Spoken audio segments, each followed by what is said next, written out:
আসসালামু আলাইকুম, welcome to Sitara mini kitchen. আজকে আমি আপনাদের সাথে লোভনীয় একটি আচারের রেসিপি শেয়ার করছি।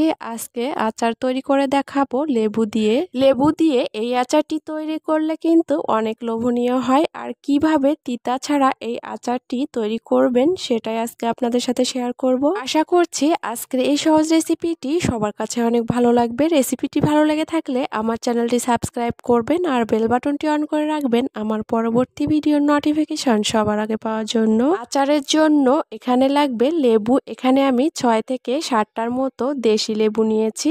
এখন একটা চাকু দিয়ে এভাবে করে মাঝখান দিয়ে কেটে 1/4 ভাগে ভাগ করে নিব। আর এর ভিতরের যে সাদা অংশ আর বিচিগুলো ফেলে দিয়ে এভাবে করে ছোট করে কেটে নিব।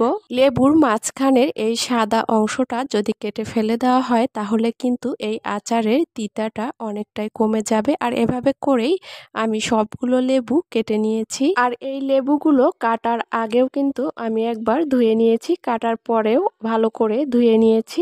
এখন এর মধ্যে দিয়ে দিচ্ছি স্বাদ অনুযায়ী লবণ, 1 চামচ লাল মরিচের গুঁড়া আর হচ্ছে পরিমাণ মতো হলুদের গুঁড়া। সবকিছু যখন দেওয়া হয়ে যাবে তখন হাত দিয়ে অথবা এরকম একটা চামচ দিয়ে এই লেবুগুলো সবকিছুর সাথে ভালো করে মাখিয়ে নিতে হবে। মাখিয়ে নেওয়ার পরে এই লেবুগুলো 5 থেকে 6 ঘন্টার মতো রেস্টে দিয়ে দিতে হবে। রেস্টে দেওয়ার কারণে লেবু থেকে যে বাড়তি পানিটা উঠে আসবে ওই পানিগুলো ফেলে দিতে হবে। এই পানিটা ফেলে দেওয়ার কারণেই কিন্তু লেবুর তিতাটা অনেকটাই কমে যাবে। আর এই লেবুগুলো কিন্তু 5 থেকে 6 ঘন্টা পরে অনেকটা সফট হয়ে যাবে। 5 ঘন্টা পরে লেবু থেকে পানি ঝরিয়ে নিয়ে এখন চলে যাচ্ছি আচার তৈরি করতে। এর জন্য একটা প্যানে নিয়ে নিচ্ছি 1/2 কাপ সরিষার তেল। তেলটা যখন গরম হয়ে আসবে তখন এর মধ্যে দিয়ে দিচ্ছি আগে থেকে মাখিয়ে রাখা লেবু। তেলের মধ্যে দিয়ে দেওয়ার পরে এই লেবুগুলো 5 থেকে 7 মিনিটের মতো তেলের সাথে ভেজে নিতে হবে। 5-6 মিনিট ভেজে নেওয়ার পরে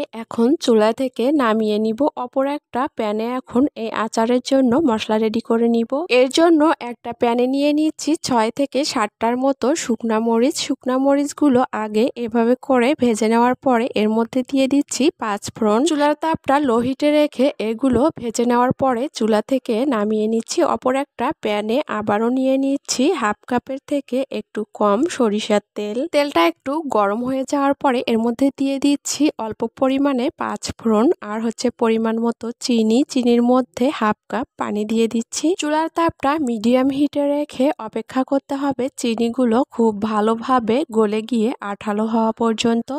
আর যখন চিনিগুলো গলে গিয়ে এরকম আঠালো হয়েছে তখন এর মধ্যে দিয়ে দিচ্ছি আগে থেকে ভেজে রাখা লেবু। লেবু দেওয়ার পরে চিনির সাথে খুব ভালো করে মিশিয়ে নিতে হবে। যেহেতু লেবুগুলো মাখানোর সময় লবণ দেওয়া হয়েছিল আর লবণ দেওয়ার পরে কিন্তু এক্সট্রা পানিটা ফেলে দেওয়া হয়েছে, তাই আপনারা চাইলে আরও একটু লবণ অ্যাড করে নিতে পারেন। এখন এর মধ্যে দিয়ে দিলাম আচারের মশলাটা।